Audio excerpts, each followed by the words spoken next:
We are currently at the Tsim Sha Tsui clock tower. Firstly, we are going to briefly talk about the tower's history. This magnificent tower behind me was built by mainly reusing parts from the old demolished original tower called the Pedder Street Tower. Although it only had one clock face at first, 3 were added in 1950 to increase the beauty factor. However, this project was stopped due to the Japanese occupation of Hong Kong during World War II. Before the tower was completed, the war had caused irreversible damage to the unfinished tower, and marks of combat were left till the present day.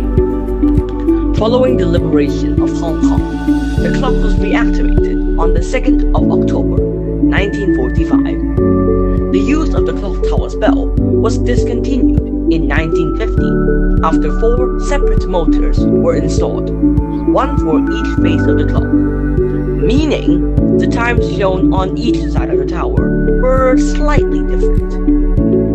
In 1975, Kowloon Station was moved to the present-day Hong Kong Station on the newly reclaimed Hong Kong Bay. The station building was demolished in 1977, despite the protest and petitioning from the Heritage Society and other pressure groups. However, as a compromise, it was decided that the clock tower was to be preserved, and it is now accompanied by the Hong Kong Space Museum, Hong Kong Museum of Art, and the Hong Kong Cultural Center, which is right here behind me, all built on former station grounds. On the 13th of July 1990, the tower was gazetted as a declared monument under the Antiquities and Monuments Ordinance.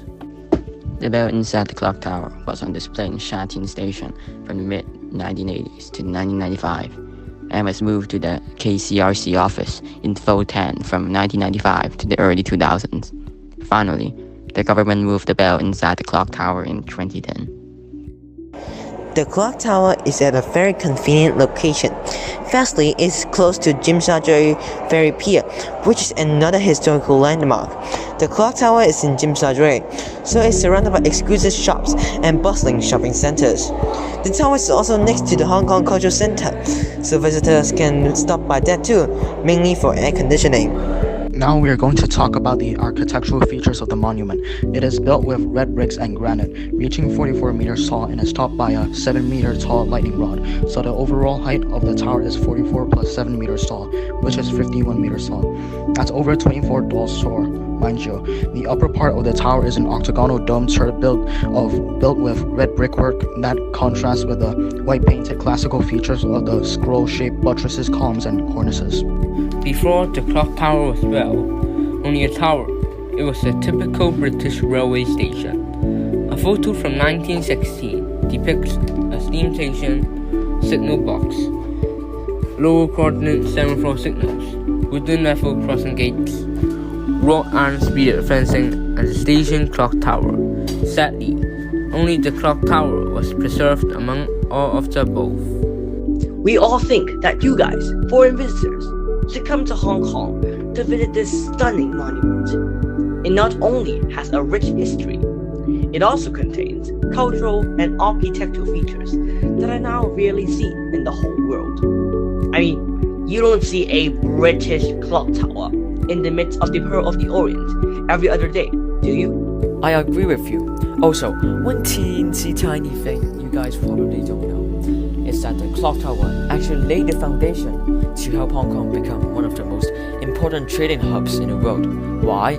It is because the now demolished railway accelerated trading with countries all over the planet. The area around this tower, where we're standing right now, is a famous sightseeing spot.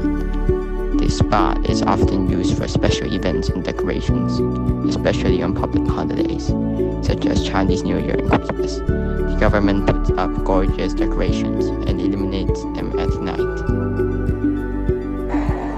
Besides, the area around the clock tower is one of the best places to enjoy the Symphony of Light show, and the perfect spot to enjoy the spectacular skyline and horizon of Hong Kong.